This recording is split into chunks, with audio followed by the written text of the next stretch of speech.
The air was thick with anticipation as Arsenal stepped onto the hallowed turf of Villa Park, a ground that had witnessed their title dreams crumble just a season ago.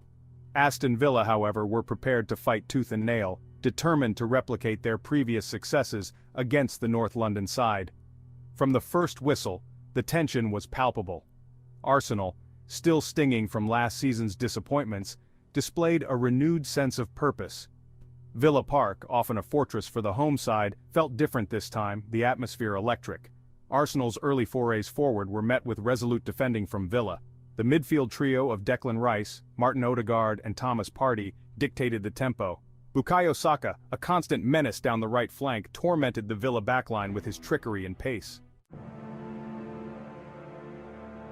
The game's pivotal moment arrived in the second half, a moment that would be etched in the memories of Arsenal fans for years to come.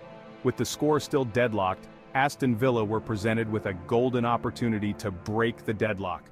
Ollie Watkins, Villa's talismanic striker, found himself clean through on goal, only Arsenal's new goalkeeper, David Raya, to beat.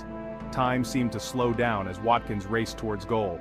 As Watkins unleashed his shot, Raya flung himself to his right, his outstretched hand connecting with the ball in a moment of breathtaking athleticism.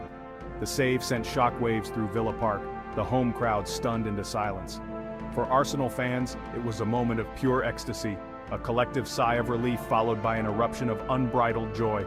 The save proved to be a turning point, injecting fresh impetus into Arsenal's play. As the game entered its closing stages, Arsenal's persistence finally paid off.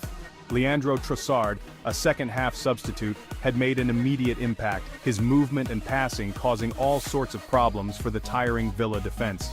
It was Trossard who provided the breakthrough, his goal a testament to his composure and clinical finishing.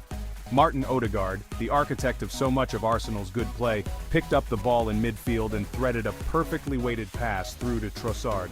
Trossard, with only the goalkeeper to beat, kept his cool and slotted the ball past the on-rushing Emiliano Martinez. The goal was no more than Arsenal deserved, their dominance finally rewarded. For Villa, it was a bitter pill to swallow, their hopes of a point snatched away by a moment of individual brilliance. The first half, while goalless, was not without its moments of excitement. Both teams created chances, testing the respective goalkeepers and keeping the fans on the edge of their seats. Aston Villa started brightly, their direct style of play causing Arsenal problems early on.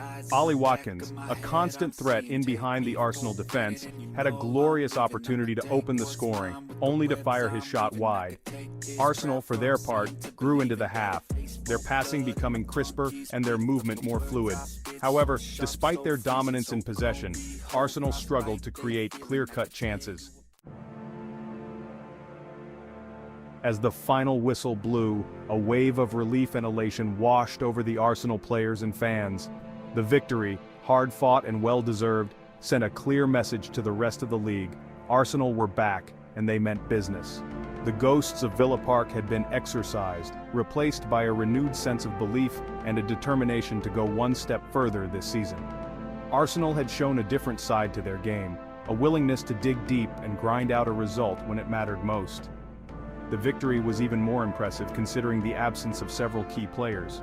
Arsenal had been hit by injuries in recent weeks, but their squad depth shone through.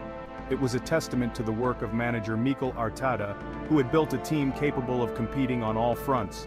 The Gunners were back, and they were ready to fight for their place at the top of English football.